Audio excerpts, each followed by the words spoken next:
حضرت غوث اعظم رضی اللہ تعالیٰ عنہ نے کاروبار کچھ عرصہ کیا ہے آپ نے اپنے ایک جہاد بھیجا ہوا تھا، مال بردار جہاد۔ آپ درس دے رہے تھے، بیان کر رہے تھے، تو کسی کو ابھی خبر مل جائے آگے کہ تمہارا 10 لاکھ روپیہ ضائع ہو گیا، وہ محفل میں بیٹھے گا کہ بھاگ جائے گا، دوڑے گا، کہے گا جلدی جلدی کرو، پیسے میرے ضائع ہو گئے۔ حضور غوث اعظم رضی اللہ تعالیٰ عنہ کے کان میں آ کے کہا، حضور وہ جو آپ کا مال بردار جہاز تھا نا، وہ دریا کے اندر آ رہا تھا تو وہ ڈوب گیا سارا، بڑا افسوس ہے۔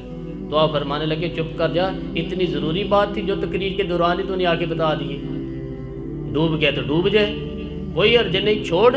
یہ لفظ آپ نے کہے تو وہ بندہ بیٹھ گیا، جا کے ایک اور آیا بھاگا پیچھے سے، کہنے لگا حضور مبارک ہو، کیا ہوا؟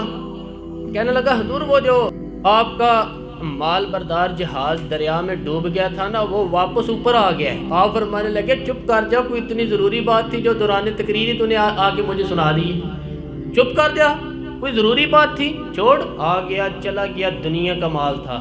مجھے خبر دینی ہو تو یہ دینا کہ میرا رب راضی ہو گیا، مجھے خبر دینی ہو تو یہ دینا کہ میرے رسول کی طرف سے پیغام آیا ہے، یہ خبر دینا کہ آج کسی نے کہا ہے کہ تجھے وہاں یاد کیا۔ یہ کون سی خوشی؟ دنیا داری کے معاملات۔